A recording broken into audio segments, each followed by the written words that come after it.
فاضل بریلوی رحمۃ اللہ علیہ فرماتے ہیں کہ قیامت میں منظر اس طرح کا ہوگا کہ نبی پاک ہمارے آگے آگے چلیں گے اور ہمیں اللہ کی رحمت کی خوشخبری سناتے جائیں گے، اور جب حضور یہ خوشخبریاں سنائیں گے تو حضور کے لبھہ مبارکہ سے پھول گریں گے اور ہم ان کو اٹھاتے جائیں گے۔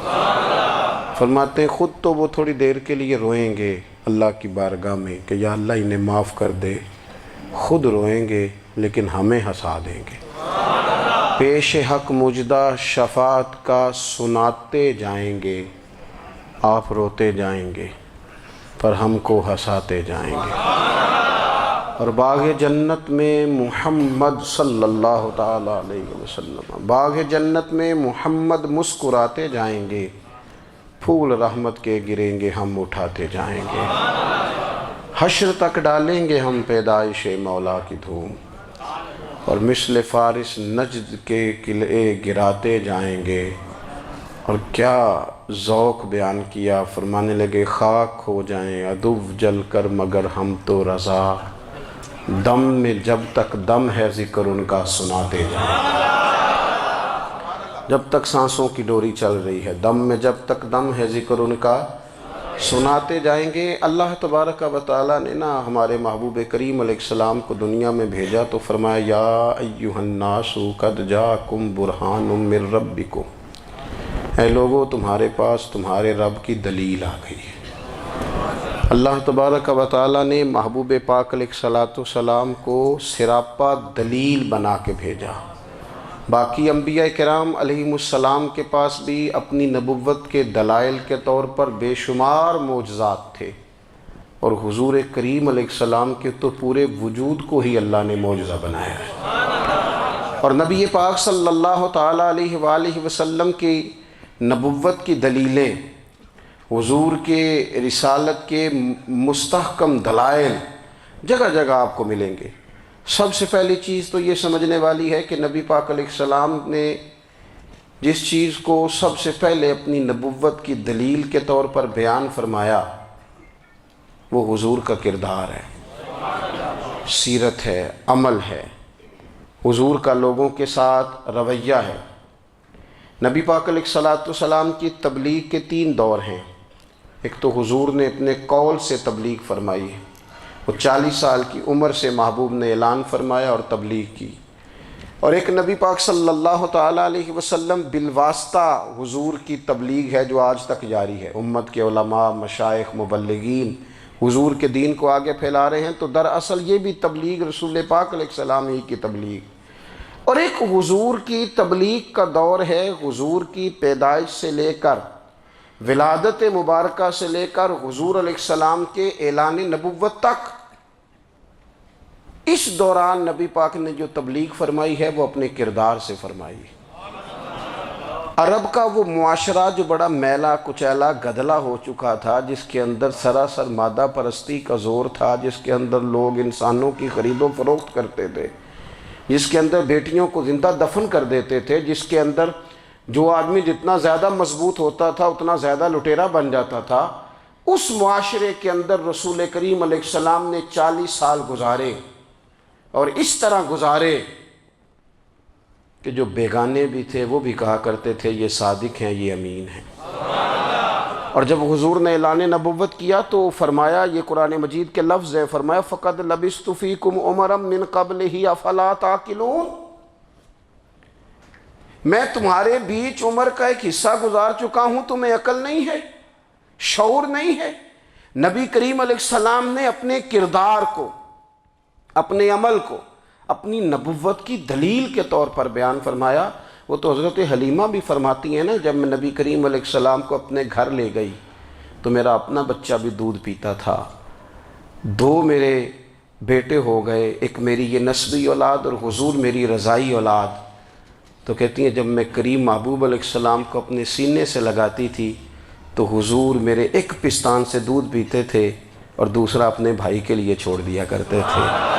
یہاں سے رسول کریم علیہ السلام نے کردار کے ذریعے تبلیغ، اور پھر اعلان نبوت سے پہلے ایک تنظیم عرب کے جوانوں پر، عرب کے سرداروں پر مشتمل بنائی گئی، جس میں نبی کریم علیہ السلام نے بڑا حصہ لیا سرکار نے، اور بڑے اہم لوگوں کو شعور حضور نے عطا فرمائے، وہ اس جماعت کا فیصلہ تھا کہ ہم سارے جوان، سارے بڑے لوگ ملیں گے۔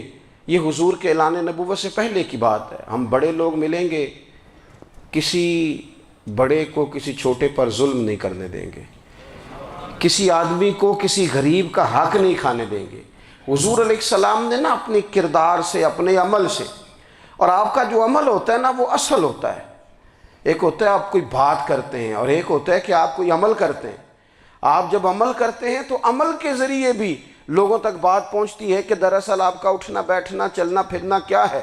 میرے رسول کریم علیہ السلام کا اٹھنا بھی ایک نبی کا، بیٹھنا بھی ایک نبی کا، بات کرنا بھی ایک نبی کا، معاملات زندگی کرنا بھی ایک نبی کا، لین دین کرنا بھی ایک نبی کا۔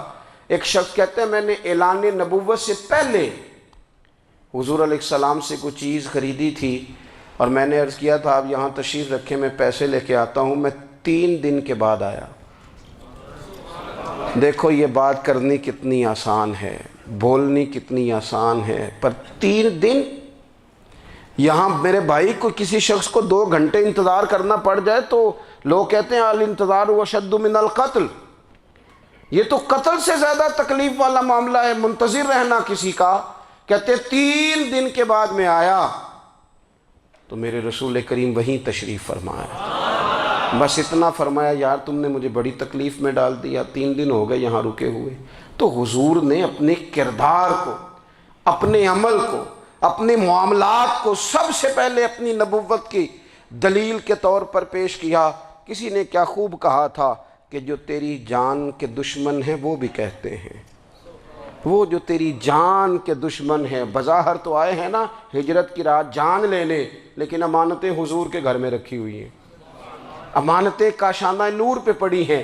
وہ جو تیری جان کے دشمن ہیں وہ بھی کہتے ہیں کہ امین تو ہے اور صداقت کی آبرو تو ہے، امین بھی تو ہے، صداقت کی آبرو تو ہے۔ تو پہلے کردار، پھر دوسری بات، اللہ تعالیٰ نے اپنے محبوب علیہ السلام کو اپنا مطلق نائب بنا کر، اپنا محبوب اعظم بنا کر، ویسے ہی سارے انسانوں کے بارے میں کہا وَإِذْ قَالَ رَبُّكَ لِلْمَلَائِكَةِ إِنِّي جَاعِلٌ فِي الْأَرْضِ خلیفہ، میں زمین میں اپنا نائب بنانے والا ہوں۔ لیکن حضور علیہ السلام تو محبوب ہے نا، حضور کی نیابت تو محبوبیت کے درجے پر فائز ہے۔ تو رسول پاک کو رب کریم نے اس طرح کا بنا کے بھیجا کہ حضرت عبداللہ ابن رواحہ رضی اللہ تعالیٰ عنہ بیان فرماتے ہیں کہ اگر حضور کوئی معجزہ نہ بھی دکھاتے، نبی کریم علیہ السلام سے کوئی اعجاز لوگ نہ بھی دیکھتے، تو محبوب کا تو چہرہ ہی اس طرح کا تھا، لوگوں نے دیکھتے جانا تھا اور کلمہ پڑھتے جانا تھا۔ لیکن باوجود اس کے میرے رسول پاک کا اعجاز یہ ہے، کمال یہ ہے کہ حضور کبھی اشارہ کر دیں تو چاند 2 ٹکڑے ہو جائے، کبھی دعا مانگ دیں تو ڈوبا ہوا سورج واپس آ جائے، کبھی محبوب گزرنے لگیں تو پتھر آپ پر سلام پڑے، کبھی حضور پہاڑ پر چڑھ جائیں تو پہاڑ وجد میں آ کر جھومنے لگیں، محبوب کا کبھی نماز پڑھاتے ارادہ بن جائے تو اللہ تعالیٰ قبلے کا رخ ہی تبدیل فرما دے۔ کیا خوبصورت سوچ ہے اور کیا نظریہ دیتے ہیں بریلی کے امام۔ فرماتے ہیں اجابت کا جوڑا عنایت کا صحرا، دلہن بن کے نکلی دعائے محمد، اور اجابت نے جھک کر گلے سے لگایا بڑی ناز سے جب دعائے محمد۔ دیکھو خدا کی رضا چاہتے ہیں دو عالم، خدا چاہتا ہے رضائے محمد صلی اللہ تعالی علیہ وسلم۔ اور ایک مقام پہ فرماتے ہیں نائب دست قدرت پہ لاکھوں سلام، نائب دست قدرت پہ لاکھوں سلام۔ تو اللہ تعالیٰ نے نبی پاک صلی اللہ تعالی علیہ وسلم کو جو اعجاز۔ پھر ایک اور بات، حضور امی ہیں، دنیا میں آ کر محبوب نے کسی سے پڑھا ہی نہیں۔ میرے محبوب نے جتنا پڑھا ہے رب کریم سے ہی پڑھا ہے۔ الرحمن علم القرآن خلق الانسان، رحمان نے قرآن سکھایا پھر انسان بنایا۔ اللہ تبارک و تعالیٰ کی بارگاہ کرم سے حضور نے لیا۔ رسول کریم امی ہیں، یہ بھی حضور کی نبوت پر ایک بڑی دلیل۔ دیکھو ایک ہوتا ہے کوئی آدمی بچپن سے کسی چیز سے شغف رکھے اور جب اس کی عمر بڑی ہو جائے تو کہتے ہیں اب اس کا تجربہ بڑا ہو گیا ہے، یہ پہلے کچھ شعر کہتا تھا، کوئی ادبی جملہ کہتا تھا، تو اب اس کی یہ کام کرتے کرتے عمر بڑی ہو گئی ہے تو رسوخ حاصل ہو گیا۔ 40 سال کی عمر مبارک تک نبی کریم نے ایک شعر بھی نہیں کہا۔ حضور علیہ السلام نے کبھی کوئی ایسی بات، ویسے تو حضور کی ہر بات حکمت والی، لیکن جس کو عرب کے لوگ اپنے لہجے میں شاعری یا اپنے لہجے میں ادب کہتے تھے، وہ حضور نے بیان نہیں فرمایا۔ لیکن جب 40 سال کی عمر میں اعلان نبوت کیا تو پھر بڑے بڑے فصیح و بلیغ، بڑے بڑے سیانے طفیل بن عمرو کہتے ہیں کہ اس شخص کو بھی میں نے دیکھا جسے بڑا ناز تھا اپنی فصاحت اور بلاغت پر، اور جب وہ حضور کے پاس آیا اور اس نے آ کے کچھ باتیں کی تو محبوب خاموشی سے سنتے رہے، اور جب وہ چپ کر گیا تو میرے کریم نے صرف سورہ فاتحہ پڑھی۔ کبھی اٹھتا تھا، کبھی بیٹھتا تھا، کبھی غور کرتا تھا، کبھی دائیں جاتا تھا، کبھی بائیں جاتا تھا، پھر کہنے لگا بتاؤ نا کلام کس کا ہے؟ فرمایا اس رب کا، اس رب کا، اس رب کا جس کا میں رسول بن کے آیا ہوں۔ نبی کریم صلی اللہ تعالیٰ علیہ وسلم امی ہیں، لیکن حضور نے کائنات کے رازوں سے پردے ہٹا دیے، نبی کریم نے جینے کے سلیقے بتا دیے، حضور نے ہر شخص کو اس کے مقصد حیات سے آگاہ کر دیا۔ نبی کریم علیہ السلام نے وہ فلسفہ حیات بیان کیا کہ لوگوں کو صرف جینے میں ہی مزہ نہیں آیا، مرنے میں بھی مزہ آنے لگا۔ لوگ آگے بڑھ بڑھ کے جانیں پیش کرنے لگے، اپنی اولادیں قربان کر، جو فلسفیوں سے کھل نہ سکا اور نکتہ وروں سے حل نہ ہوا، وہ راز ایک طیبہ والے نے بتلا دیا چند اشاروں میں۔ محبوب کریم امی ہیں، لیکن حضور نے اس طرح دنیا کو سکھایا، اس طرح دنیا کو پڑھایا، اس طرح حضور نے علم کے چراغ اور دیپ روشن کیے کہ قیامت تک جسے روشنی ملے گی نا، اسے صرف دروازہ مصطفیٰ سے ملے گی، اسے رسول کریم علیہ السلام کے در دولت سے ملے۔ کچھ لوگوں نے کہا کہ یہ اپنے پاس سے آیات بنا کے لاتے ہیں، اپنے گھر میں بیٹھ کے دعوے کر لینا تو کوئی مشکل کام نہیں نہ ہوتا، سارے لوگ ہی کر لیتے ہیں۔ بلکہ وہ ہمارے ایک بزرگ کہا کرتے تھے، خیالی پلاؤ پکائیے ٹکے ہو کدے بھی کاٹ نہ پائیے، کیونکہ کون سا پیسوں کا ڈالنا ہے، زیادہ ڈالیں آپ اور زیادہ ڈالیں۔ بہت سارے لوگ ہیں آج بھی، کچھ لبرل ہیں بیچارے، کچھ دین بیزار طبقہ ہے، وہ کہتے ہیں جناب ہمیں تو جدید باتیں بتائیں، ہمیں تو نئے اسلوب کے مطابق لے کے چلے، ہمیں تو او بھائی سن، میرے نبی پاک علیہ السلام نے فرمایا میرا قرآن کبھی پرانا نہیں ہوگا، اسے پڑھ کے دیکھ، اس کی جدت کا حسن دیکھ، یہ تو کھلا ہوا باغ ہے، تو ایک دفعہ اس کے قریب آئے گا تو خوشبو ملے گی، دوسری دفعہ آئے گا تو اس سے زیادہ تازی ملے گی، ایک دفعہ پھل کھائے گا تو مزیدار ہوگا اور دوسرا کھائے گا ہو سکتا ہے شکل ملتی جلتی ہو لیکن ذائقہ بڑا نرالا ہوگا۔ تو تو صحیح نا، جب کچھ لوگوں نے کہا یہ خود سے بنا کے آیات لاتے ہیں تو فرمایا وَإِن كُنتُمْ فِي رَيْبٍ مِّمَّا نَزَّلْنَا عَلَىٰ عَبْدِنَا فَأْتُوا بِسُورَةٍ مِّن مِّثْلِهِ، اگر تمہیں کوئی شک ہے اس میں جو ہم نے اپنے بندہ خاص میں نازل کیا ہے تو تم بھی اس جیسی ایک آیت بنا کے لاؤ۔ اور چلو چیلنج کھلا ہی دے دیا، فرما وَادْعُوا شُهَدَاءَكُم مِّن دُونِ اللَّهِ، اللہ اور اللہ والوں کو چھوڑ دو، تفسیری ترجمہ عرض کر رہا ہوں، یعنی صحابہ کو چھوڑ دو، حضور کے ماننے والوں کو چھوڑ دو، باقی ساری دنیا کے کافر اکٹھے ہو جاؤ، ایک آیت بس قرآن جیسی لے کے آؤ، ایک آیت لے کے آؤ، ان کنتم صادقین، اگر تم سچے ہو۔ جوانوں سنو، کہا ایک آیت، اور یہ چیلنج آج تک قرآن مجید کا موجود ہے، آج تک وَإِن كُنتُمْ فِي رَيْبٍ مِّمَّا نَزَّلْنَا عَلَىٰ عَبْدِنَا فَأْتُوا بِسُورَةٍ مِّن مِّثْلِهِ، تم قرآن کے مقابلے کی ایک صورت لے کے آؤ اور سارے حمایتی اکٹھے کر لو اپنے، ان کنتم صادقین، اگر تم سچے ہو۔ جواب تو ادھر سے آنا تھا نا، لیکن کائنات کے رب نے جواب بھی خود دیا، فرمایا فَإِن لَّمْ تَفْعَلُوا وَلَن تَفْعَلُوا، اگر تم نہ لا سکے، اور فرمایا تم لا سکتے بھی نہیں، اگر تم نہ لا سکے اور تم لا سکتے بھی، نہ خنجر اٹھے گا نہ تلوار تم سے، یہ بازو میرے آزمائے ہوئے ہیں، وَلَن تَفْعَلُوا، تم لا بھی نہیں سکتے، فَاتَّقُوا النَّارَ الَّتِي وَقُودُهَا النَّاسُ وَالْحِجَارَةُ، پھر اس آگ سے ڈر جاؤ جس کا ایندھن آدمی اور پتھر ہے۔ اعدت للکافرین، بنائی کافروں کے لیے، بنائی مومنوں کے لیے تو رب نے جنت بنائی ہے۔ اعدت للکافرین، یہ دوزخ اللہ نے کن کے لیے بنائی ہے؟ اعدت للکافرین کہتا ہے کافر کے لیے بنایا۔ تو اللہ تبارک و تعالیٰ نے میرے رسول پاک صلی اللہ تعالیٰ علیہ وسلم کو وہ کتاب عطا فرمائی، اور پھر حضور کی فصاحت و بلاغت، معرفت۔ دیکھو ایک ہوتا ہے گھنٹوں باتیں کرنا، ایک ہوتا ہے کئی کئی والیم پر مشتمل، کئی کئی جلدوں پر مشتمل کتب کا لکھنا، اور ایک ہوتا ہے کسی بندے کا ایک بات کرنا اور سامنے والے کی طبیعت کو اتنا جگا دینا کہ اگلی بات فوراً ہی اس کی سمجھ میں آ جائے۔ اور حضور نہ کسی کی انا کو نہیں جگاتے تھے۔ ہم بعض اوقات کسی سے خطاب کرتے ہیں، بات کرتے ہیں تو سامنے والے کی انا کو جگا دیتے ہیں، ٹھیس پہنچاتے ہیں، وہ کہتا ہے چل پھر تگڑا ہو جا میں بھی آیا۔ حضور انا نہیں جگاتے تھے، میرے نبی پاک ضمیر جگاتے تھے تاکہ وہ شخص فیض حاصل کر سکے، اسے کچھ ملے۔ نبی کریم کا جو انداز تکلم ہے وہ اس طرح کا ہوتا تھا کہ انسان خود بخود کھل اٹھتا تھا کہ مطلب یہ بات ہونے کیا لگی ہے، مطلب حضور کیا فرمانے لگے۔ نبی کریم صلی اللہ تعالیٰ علیہ وسلم، ایک دن محبوب کریم نے صحابہ کے بھی یہ حضور کی فصاحت و بلاغت دیکھے، فرمایا محبوب نے کتنا نادان ہے وہ شخص جو اپنے ماں باپ کو گالی دے۔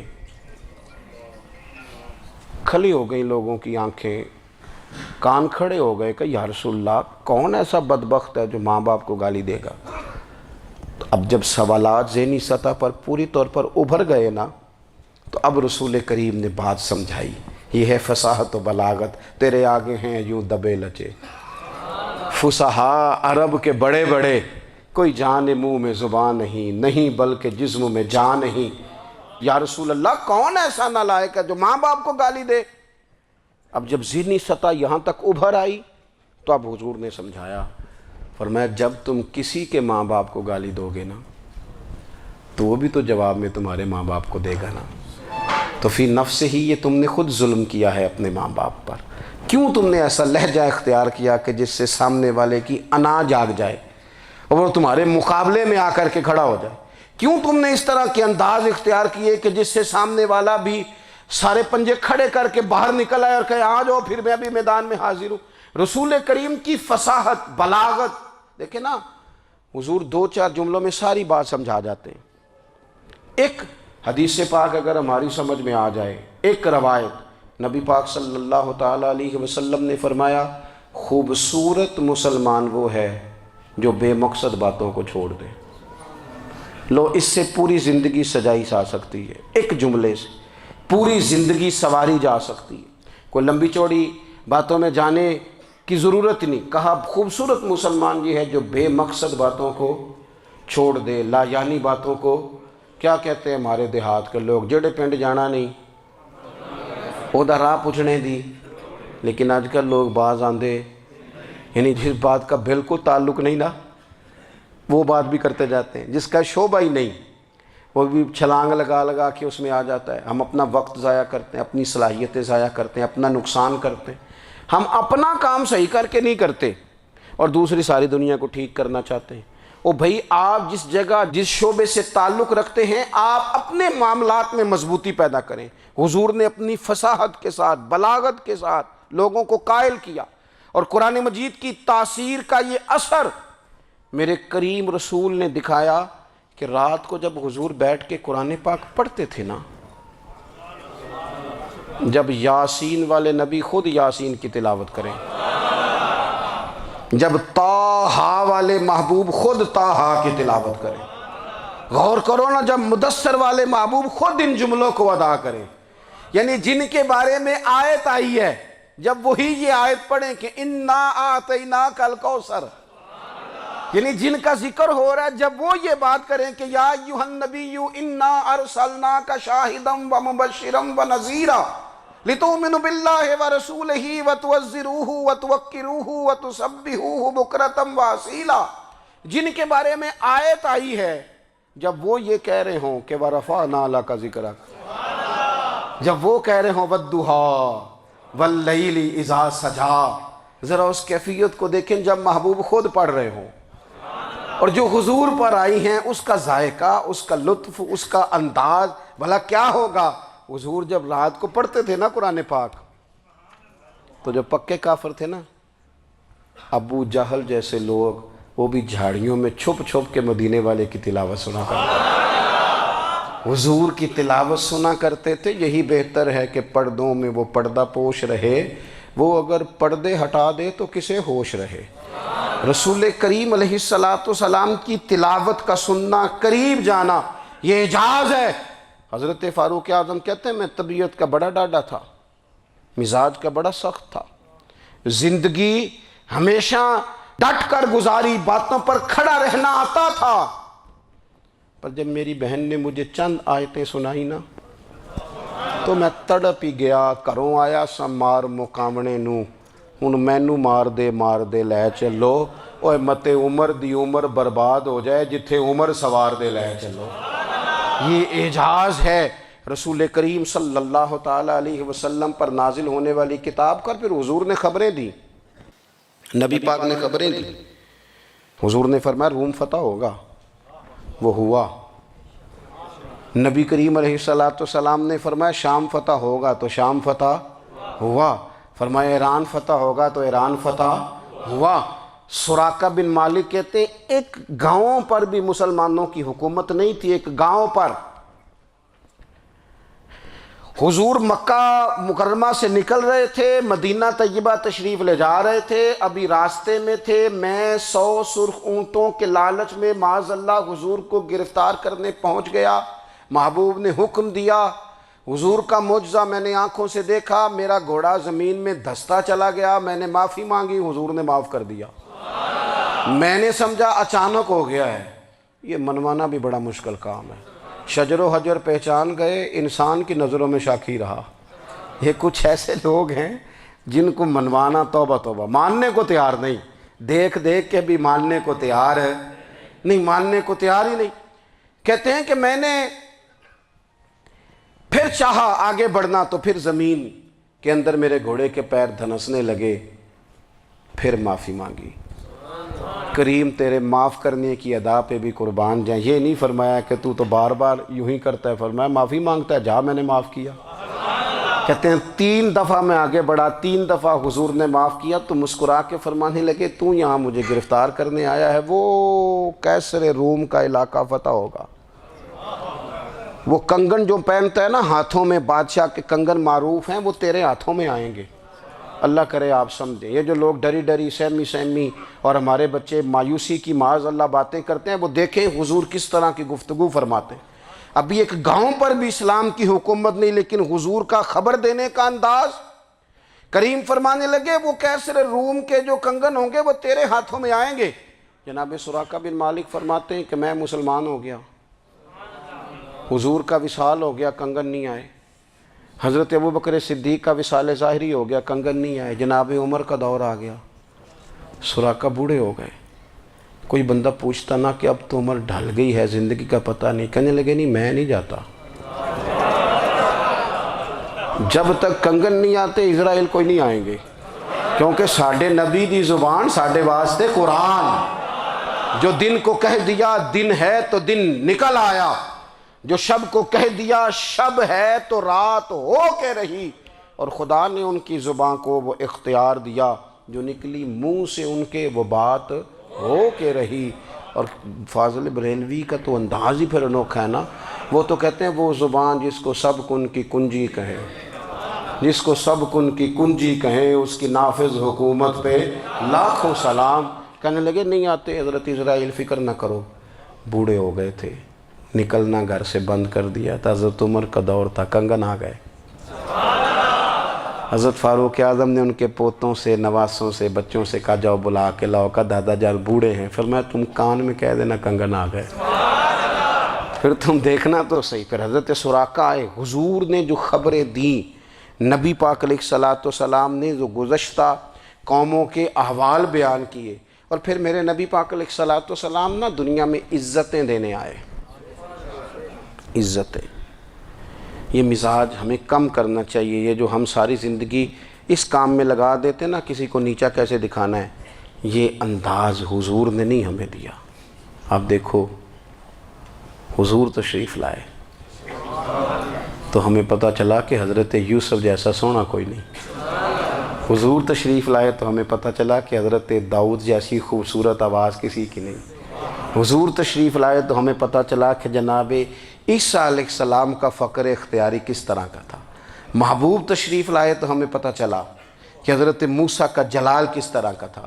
یہ تو حضور آئے تو نبی پاک علیہ السلام نے اس کی بھی عظمت بیان کی، اس کی بھی شان بیان کی، حضور نے بتایا کہ ابو بکر صدیق کی شان کیا ہے، فاروق اعظم کا مرتبہ کیا ہے، عثمان غنی کی حیا کیا ہے، مولا علی کی شجاعت کیا ہے، اہل بیت نبوت کی عظمت کیا ہے۔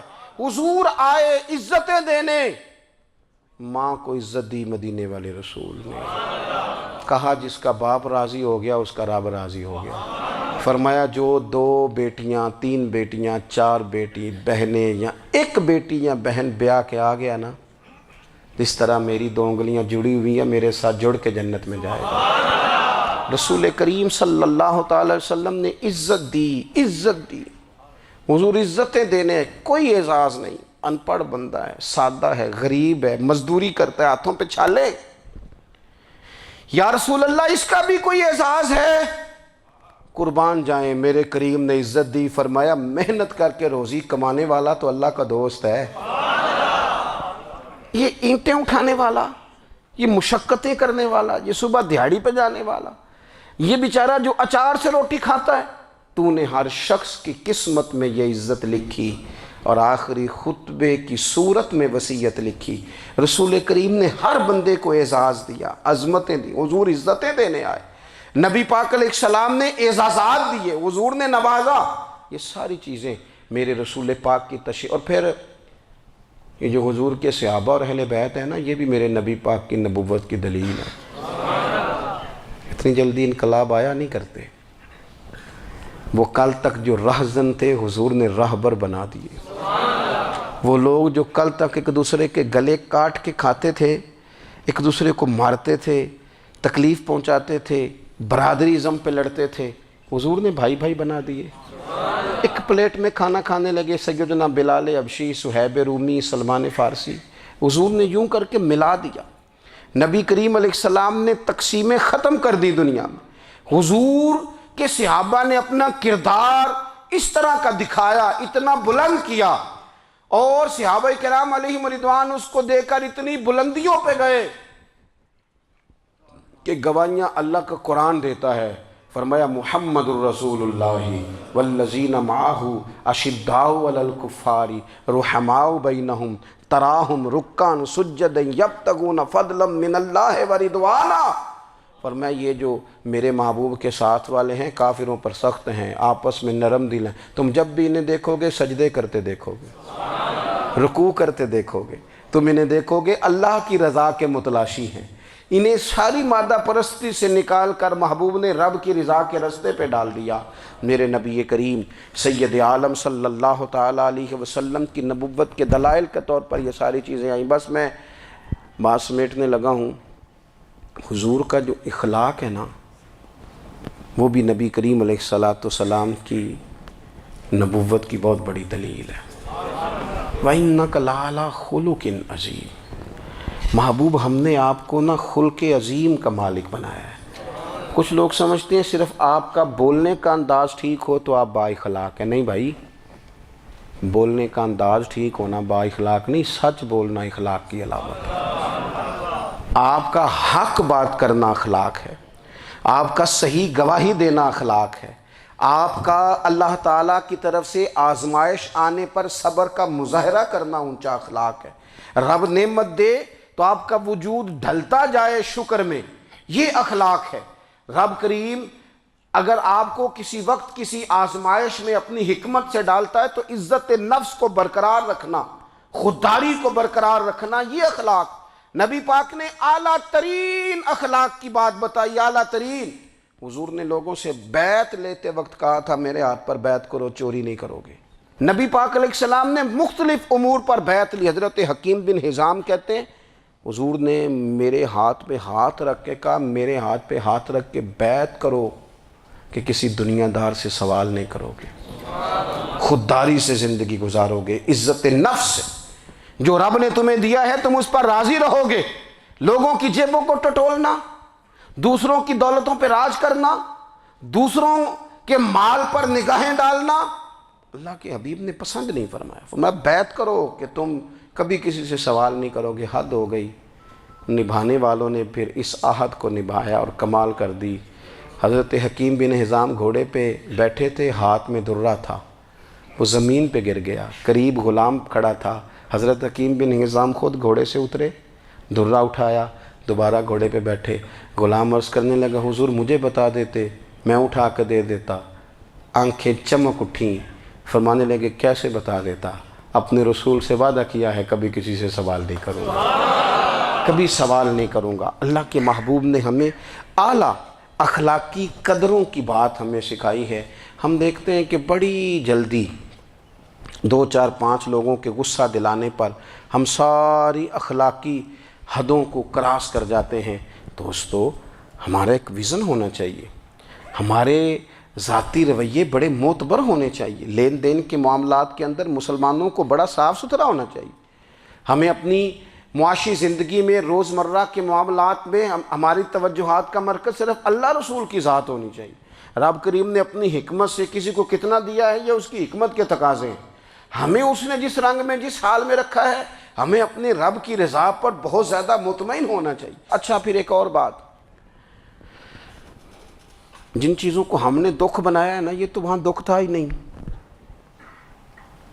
مہینہ مہینہ چولہا نہیں جلا، لیکن کسی جگہ اظہار غربت ہے حضور کی اولاد پاک کا یا صحاب کا یا ازواج کا، مہینہ مہینہ چولہا نہیں جلا، لیکن یہ اخلاق عالیہ کا حسن دیکھو، اپنے گھر مہینہ مہینہ چولہا نہیں جلا، جو مانگنے آیا اسے جھولی بھر کے عطا فرمایا، کوئی دروازے سے خالی نہیں گیا۔ عزیز بھائی اگر زندگی میں اخلاقی قدریں ہم اپنا لیں اور ہم تھوڑا تھوڑا کر کے اپنے آپ کو تبدیل کریں، ساری زندگی توجہ رہی کہ فلاں کیا کر رہا ہے فلاں کیا کر رہا ہے، تھوڑا سا گردن کو جھکا کے اپنے اوپر توجہ ڈالیں، اپنے آپ کو وقت دیں، حضور کے اخلاق عالیہ کی روشنی میں، تعلیمات حسنہ کی روشنی میں ہم اپنے کردار و عمل پر تھوڑی توجہ دیں۔ اس وقت بہت بڑی تعداد میں امت مسلمہ ہے، اور ایسا نہیں ہے کہ دولت نہیں ہے، دولت سے بھی سرشار ہیں، ہمارے ہاں بڑے بڑے انجینئر ہیں، بڑے بڑے ڈاکٹر ہیں، لیکچرار ہیں، ہمارے پاس بڑے بڑے ہاسپٹل ہیں، بڑا کچھ ہے، لیکن کردار و عمل کے بادشاہ، اپنی زندگی تقوی کی روشنی میں گزارنے والے ان لوگوں کی تعداد کم ہے۔ اگر کوئی آج بھی سارے کام نیک کرے لیکن جائیداد میں سے بیٹی کا حق رکھ جائے تو پھر اس نے کیا میلاد منایا ہے؟